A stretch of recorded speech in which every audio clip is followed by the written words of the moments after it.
I ran up a slope in front of Don Genado's house and saw Don Juan and Don Genado sitting on a cleared area by the door. They smiled at me.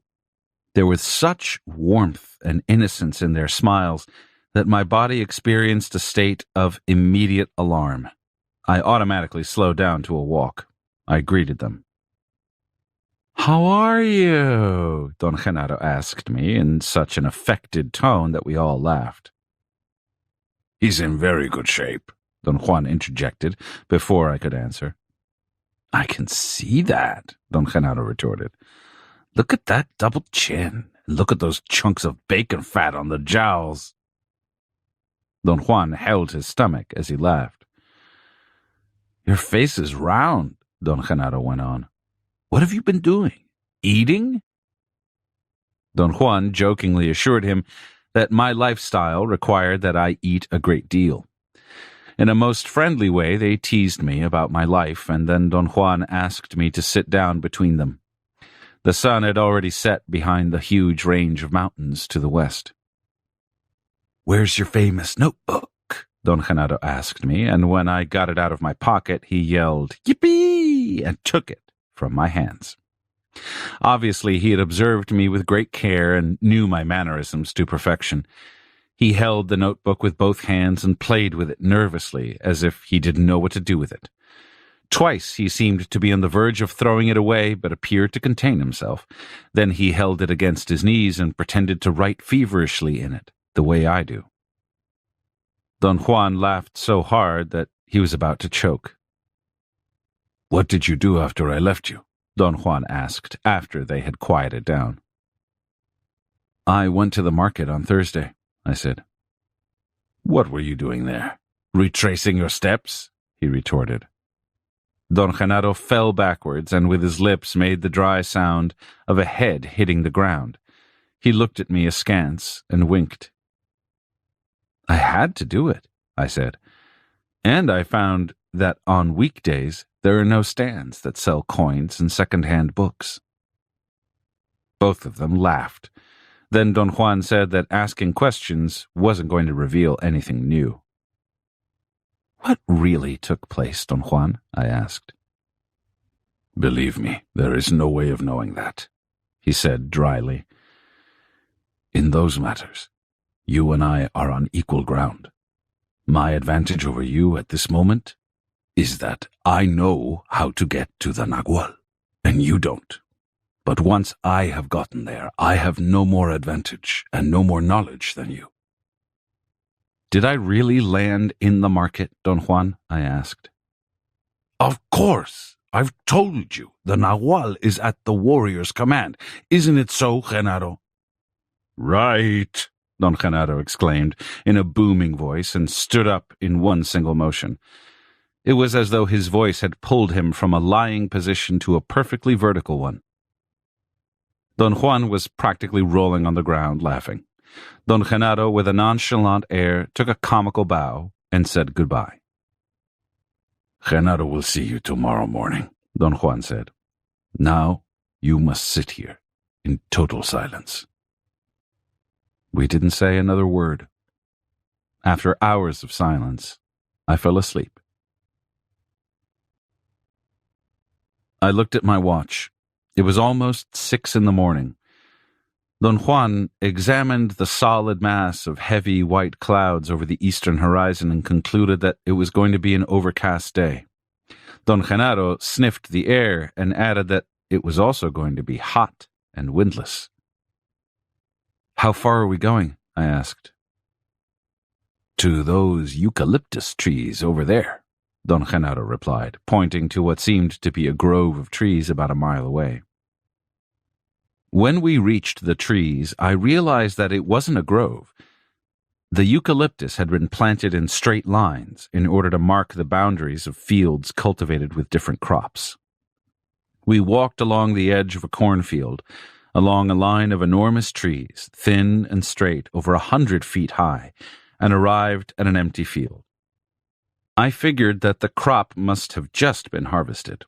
There were only the dried stalks and leaves of some plants I didn't recognize. I bent over to pick up a leaf, but Don Genaro stopped me. He held my arm with great force. I recoiled in pain, and then I noticed that he had only placed his fingers gently on my arm. He was definitely aware of what he had done and of what I was experiencing. He swiftly lifted his fingers off my arm, and then again placed them gently on it. He repeated it once more, and laughed like a delighted child when I winced. Then he turned his profile to me. His aquiline nose made him look like a bird with strange, long white teeth. In a soft voice, Don Juan told me not to touch anything. I asked him if he knew what kind of crop had been cultivated there.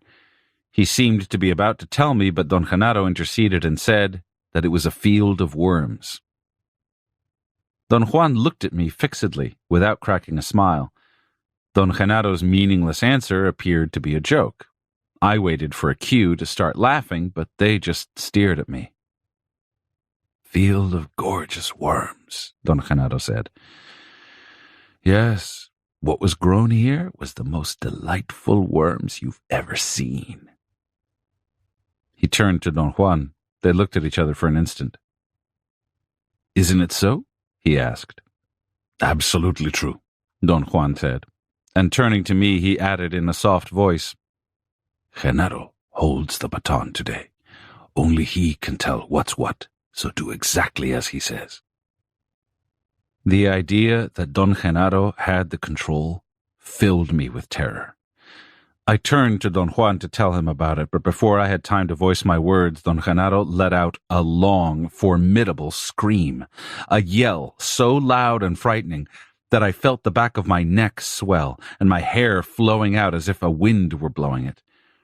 I had an instant of complete disassociation and would have remained glued to the spot had it not been for Don Juan, who with incredible speed and control turned my body around so my eyes could witness an inconceivable feat. Don Genaro was standing horizontally about 100 feet above the ground on the trunk of a eucalyptus tree, which was perhaps 50 yards away.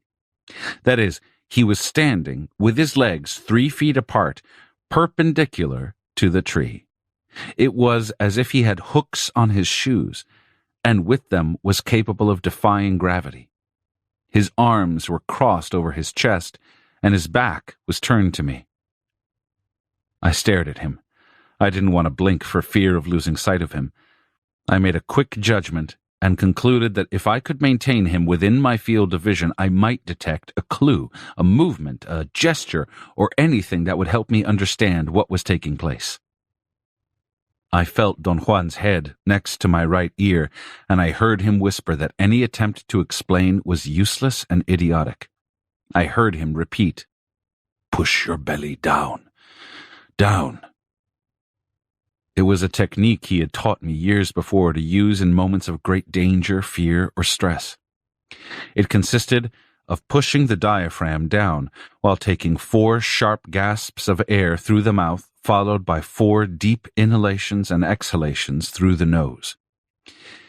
He had explained that the gasps of air had to be felt as jolts in the middle part of the body, and that keeping the hands tightly clasped, covering the navel, gave strength to the midsection and helped to control the gasps and the deep inhalations, which had to be held for a count of 8 as one pressed the diaphragm down.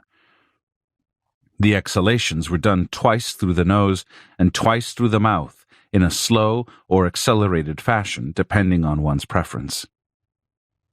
I automatically obeyed Don Juan.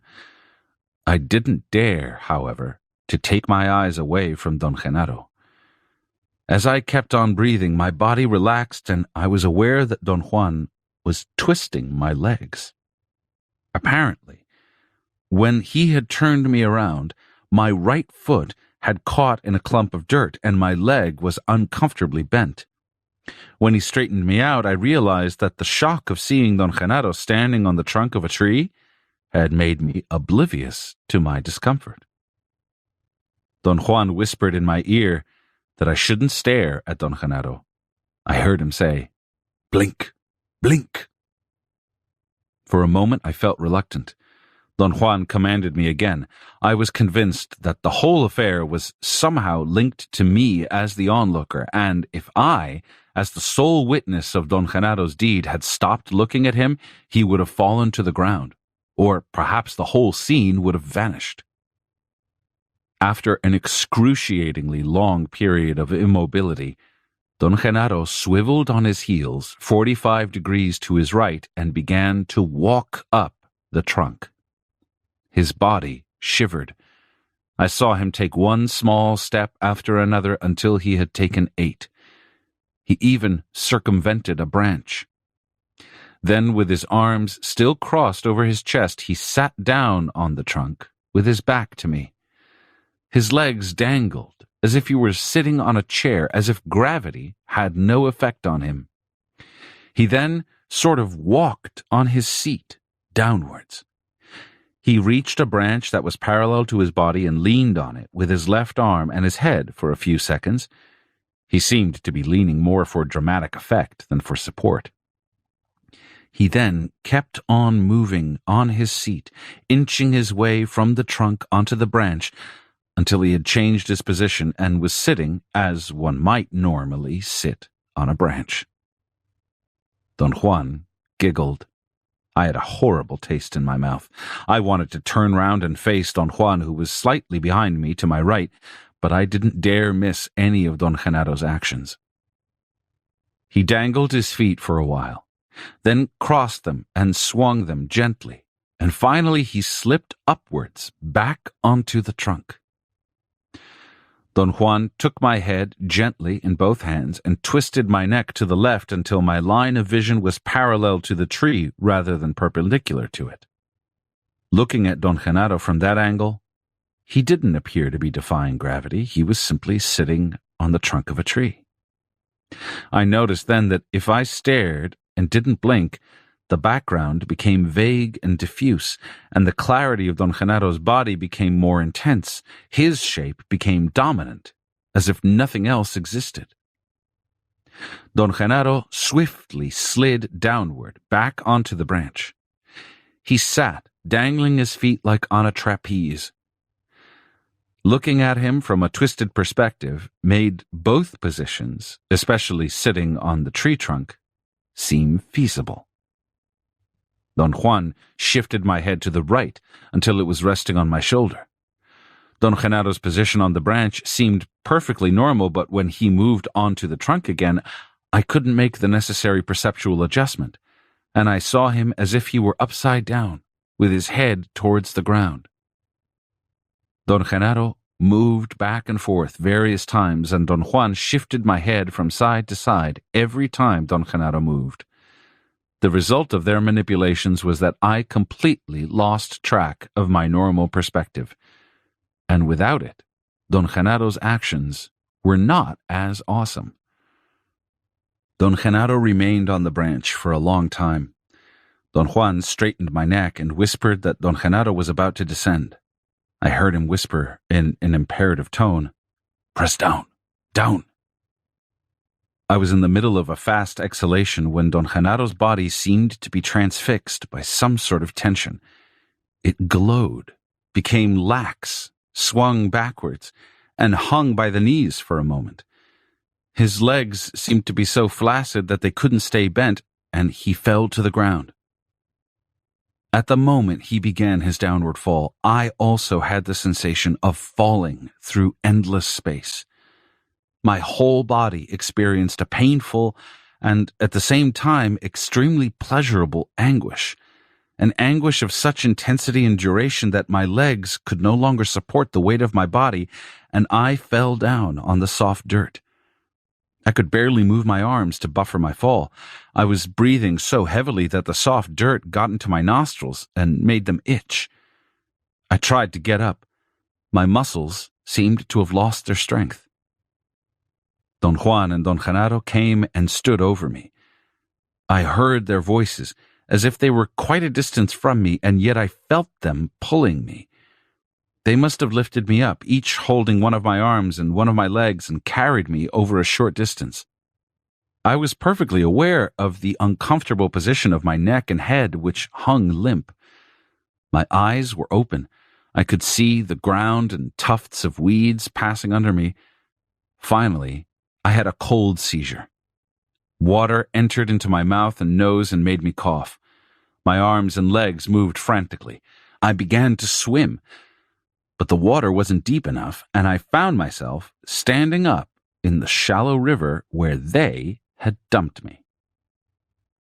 Don Juan and Don Genaro laughed themselves silly. Don Juan rolled up his pants and came over closer to me.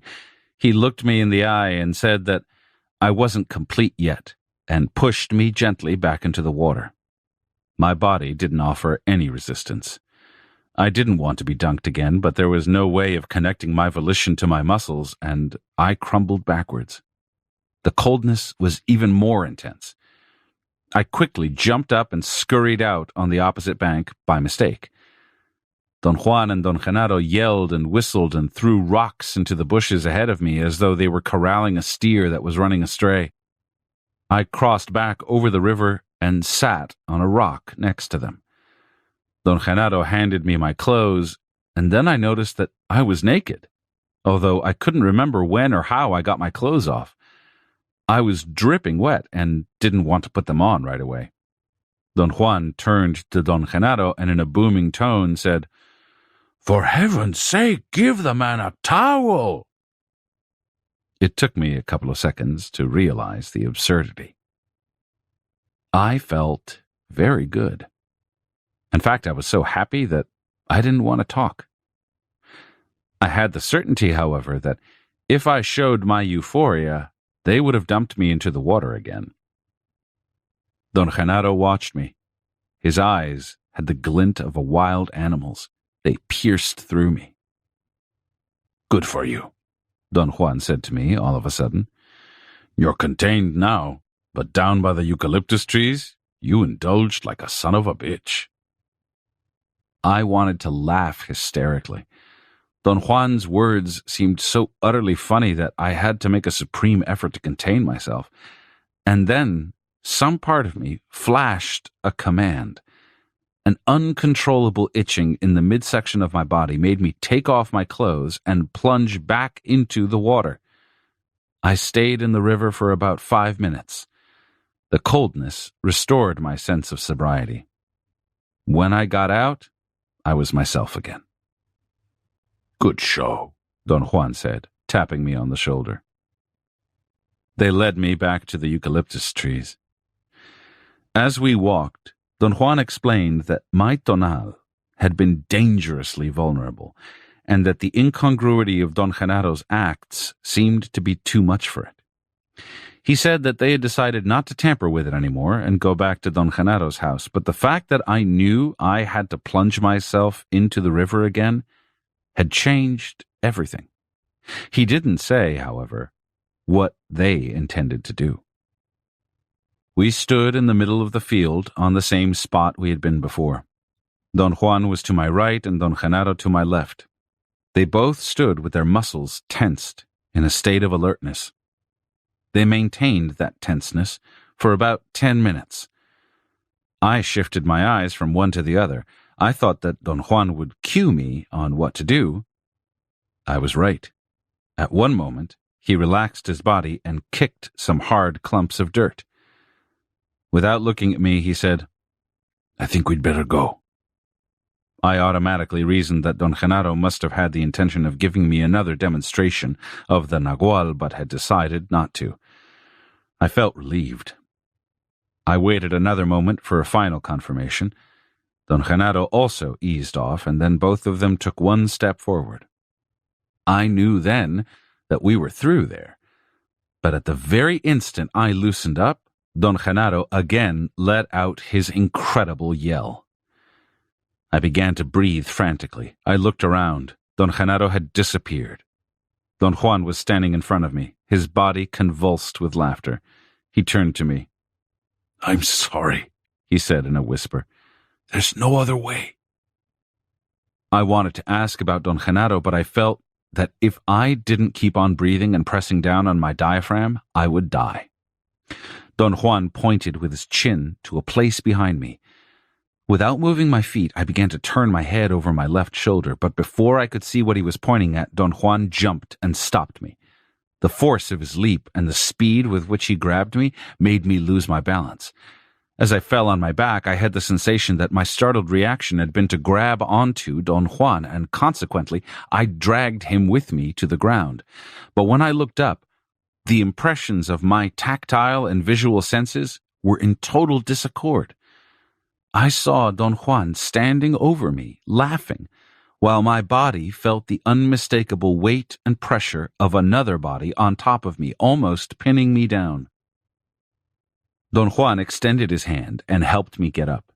My bodily sensation was that he was lifting two bodies. He smiled knowingly and whispered that one should never turn to one's left when facing the Nagual.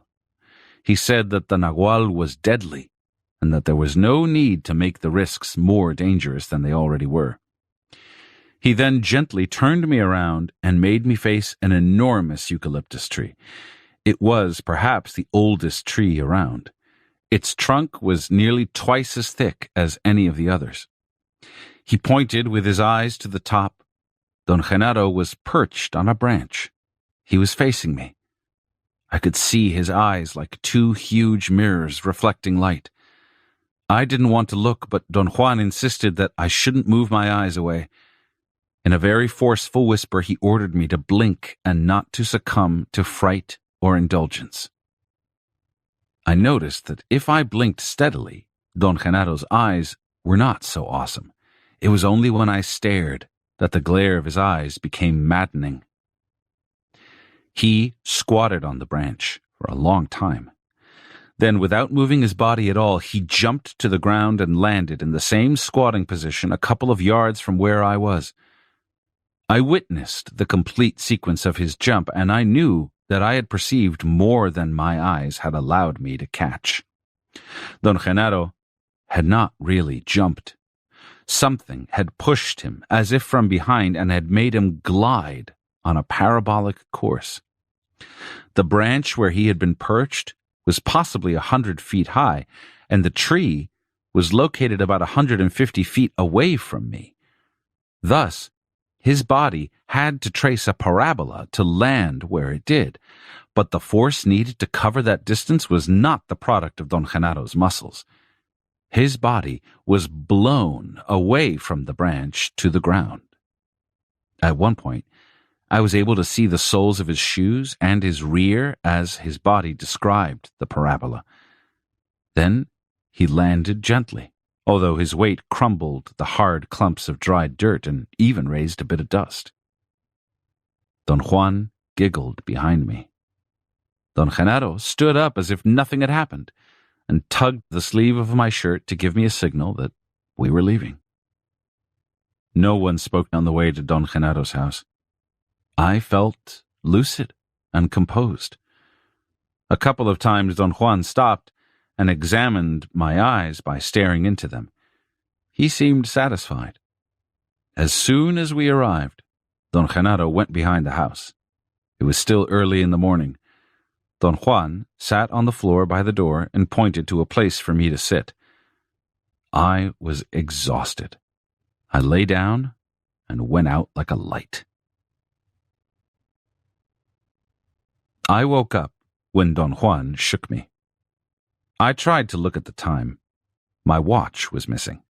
Don Juan pulled it from his shirt pocket and handed it to me. It was around 1 p.m. I looked up and our eyes met. "No, there's no explanation," he said, turning away from me. "The Nagual is only for witnessing." I went around the house looking for Don Genaro. He wasn't there. I came back to the front. Don Juan had made me something to eat. After I had finished eating, he began to talk. "When one is dealing with the Nagual, one should never look into it directly," he said. "You were peering at it this morning, and therefore you were sapped. The only way to look at the Nagual is as if it were a common affair. One must blink in order to break the fixation. Our eyes are the eyes of the tonal, or perhaps it would be more accurate to say that our eyes have been trained by the tonal. Therefore the tonal claims them. One of the sources of your bafflement and discomfort is that your tonal doesn't let go of your eyes. The day it does, your Nagual will have won a great battle. Your obsession, or better yet, everyone's obsession, is to arrange the world according to the tonal's rules. So every time we are confronted with the Nagual, we go out of our way to make our eyes stiff and intransigent.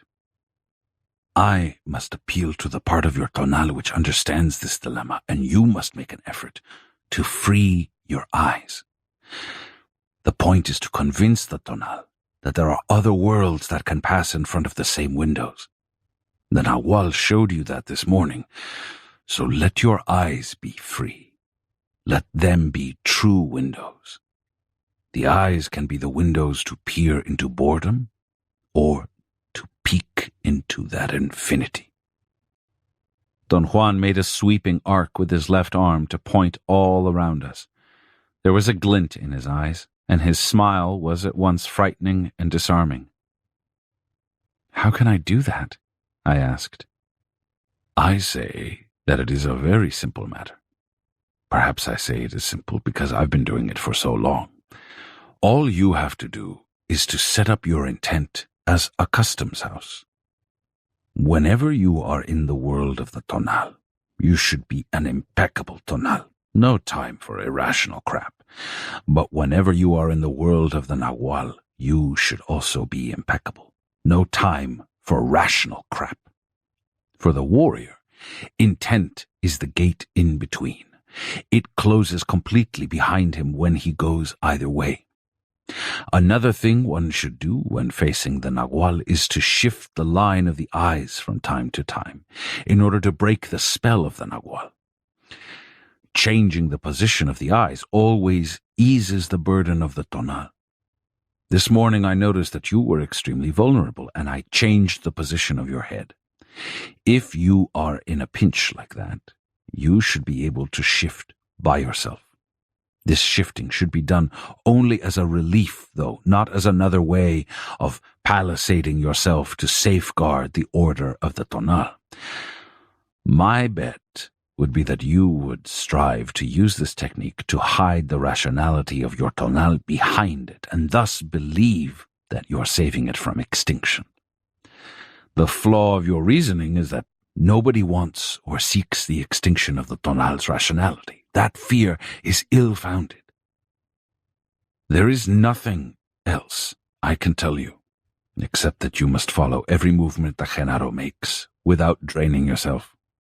You are testing now whether or not your tonal is crammed with non-essentials. If there are too many unnecessary items on your island, you won't be able to sustain the encounter with the Nagual. What would happen to me? You may die. No one is capable of surviving a deliberate encounter with the Nagual without a long training. It takes years to prepare the tonal for such an encounter.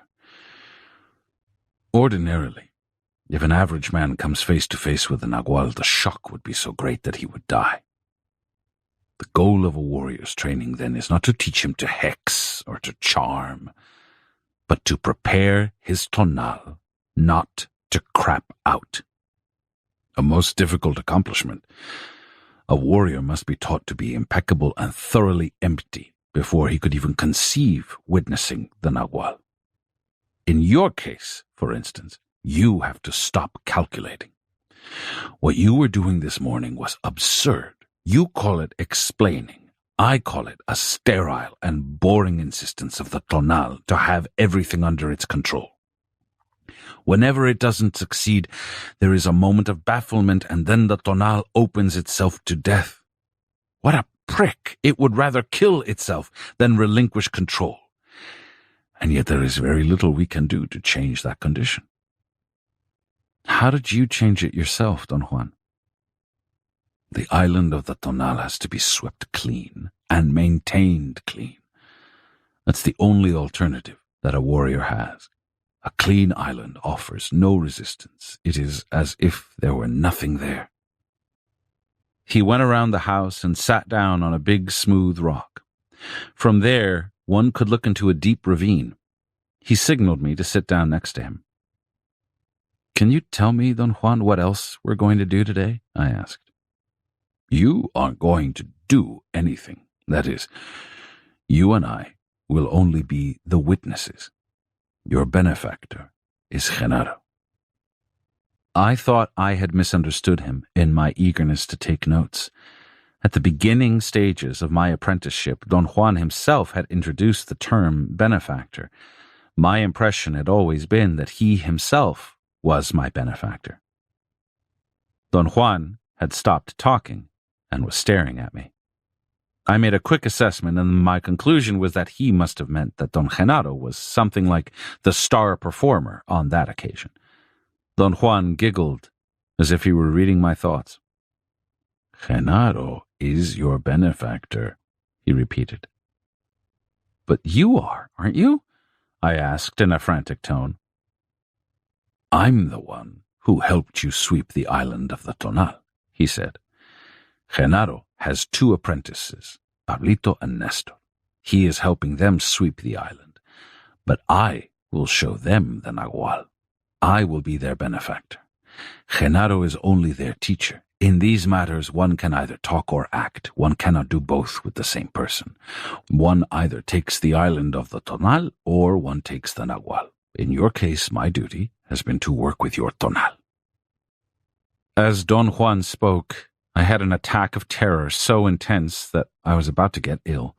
I had the feeling that he was going to leave me with Don Genaro, and that was a most dreadful scheme to me.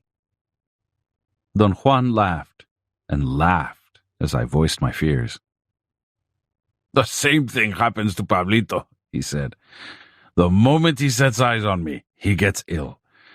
The other day, he walked into the house when Genaro was gone. I was alone here, and I had left my sombrero by the door. Pablito saw it, and his Tonal became so frightened that he actually shit in his pants. I could easily understand and project into Pablito's feelings. When I considered the matter carefully, I had to admit that Don Juan was terrifying. I had learned, however, to feel comfortable with him. I experienced with him a familiarity born out of our long association. I'm not going to leave you with Genaro, he said, still laughing. I'm the one who takes care of your Tonal. Without it, you're dead. Has every apprentice a teacher and a benefactor? I asked to ease my turmoil. No, not every apprentice, but some do. Why do some of them have both a teacher and a benefactor? When an ordinary man is ready, power provides him with a teacher, and he becomes an apprentice. When the apprentice is ready, power provides him with a benefactor, and he becomes a sorcerer. What makes a man ready so that power can provide him with a teacher? No one knows that. We are only men. Some of us are men who have learned to see and use the Nagual, but nothing that we may have gained in the course of our lives can reveal to us the designs of power. Thus, not every apprentice has a benefactor. Power decides that. I asked him if he himself had had a teacher and a benefactor, and for the first time in 13 years, he freely talked about them. He said that both his teacher and his benefactor were from central Mexico. I had always considered that information about Don Juan to be of value for my anthropological research, but somehow, at the moment of his revelation, it didn't matter. Don Juan glanced at me. I thought it was a look of concern. He then abruptly changed the subject and asked me to recount every detail of what I had experienced in the morning. A sudden fright always shrinks the Tonal, he said, as a comment on my description of how I felt when Don Genaro screamed. The problem here is not to let the Tonal shrink itself out of the picture. A grave issue for a warrior is to know exactly when to allow his Tonal to shrink and when to stop it. This is a great art. A warrior must struggle like a demon to shrink his Tonal, and yet at the very moment the Tonal shrinks, the warrior must reverse all that struggle to immediately halt that shrinking. But by doing that, isn't he reverting back to what he already was? I asked. No. After the tonal shrinks, the warrior is closing the gate from the other side. As long as his tonal is unchallenged and his eyes are tuned only for the tonal's world, the warrior is on the safe side of the fence. He's on familiar ground and knows all the rules, but when his tonal shrinks, he is on the windy side, and that opening must be shut tight immediately or he would be swept away. And this is not just a way of talking. Beyond the gate of the tonal's eyes, the wind rages. I mean a real wind, no metaphor. A wind that can blow one's life away. In fact, that is the wind that blows all living things on this earth. Years ago, I acquainted you with that wind. You took it as a joke, though. He was referring to a time when he'd taken me to the mountains and explained certain properties of the wind. I had never thought it was a joke, however. It's not important whether you took it seriously or not, he said, after listening to my protests. As a rule, the tonal must defend itself at any cost every time it is threatened, so it is of no real consequence how the tonal reacts in order to accomplish its defense. The only important matter is that the tonal of a warrior must become acquainted with other alternatives. What a teacher aims for, in this case, is the total weight of those possibilities. It is the weight of those new possibilities which helps to shrink the tonal. By the same token, it is the same weight which helps stop the tonal from shrinking out of the picture. He signaled me to proceed with my narrative of the events of the morning, and he interrupted me when I came to the part where Don Genaro slid back and forth from the tree trunk to the branch. The Nagual can perform extraordinary things, he said. Things that do not seem possible. Things that are unthinkable for the tonal. But the extraordinary thing is that the performer has no way of knowing how those things happen. In other words, Genaro doesn't know how he does those things. He only knows that he does them. The secret of the sorcerer is that he knows how to get to the Nagual, but once he gets there, your guess is as good as his as to what takes place. But what does one feel while doing those things? One feels like one is doing something. Would Don Genaro feel like he's walking up the trunk of a tree? Don Juan looked at me for a moment, then he turned away. No, he said in a forceful whisper. Not in the way you mean it. He didn't say anything else. I was practically holding my breath waiting for his explanation. Finally, I had to ask, but what does he feel? I can't say. Not because it is a personal matter, but because there is no way of describing it. Come on, I coaxed him. There's nothing that one can't explain or elucidate with words. I believe that even if it's not possible to describe something directly, one can allude to it, beat around the bush. Don Juan laughed. His laughter was friendly and kind, and yet there was a touch of mockery and sheer mischievousness in it. I have to change the subject, he said. Suffice it to say that the Nagual was aimed at you this morning. Whatever Genaro did was a mixture of you and him. His Nagual was tempered by your tonal. I insisted on probing and asked him, when you're showing the Nagual to Pablito, what do you feel? I can't explain that, he said in a soft voice, and not because I don't want to, but simply because I can't. My tonal stops there. I didn't want to press him any further. We remained silent for a while, then he began to talk again. Let's say that a warrior learns to tune his will, to direct it to a pinpoint, to focus it wherever he wants. It is as if his will, which comes from the midsection of his body, is one single luminous fiber, a fiber that he can direct at any conceivable place. That fiber is the road to the Nagual. Or I could also say that the warrior sinks into the Nagual through that single fiber. Once he has sunk, the expression of the Nagual is a matter of his personal temperament. If the warrior is funny, the Nagual is funny. If the warrior is morbid, the Nagual is morbid. If the warrior is mean, the Nagual is mean. Genaro always cracks me up because he's one of the most delightful creatures alive. I never know what he's going to come up with. That, to me, is the ultimate essence of sorcery. Genaro is such a fluid warrior that the slightest focusing of his will makes his Nagual act in incredible ways. Did you yourself observe what Don Genaro was doing in the trees? I asked.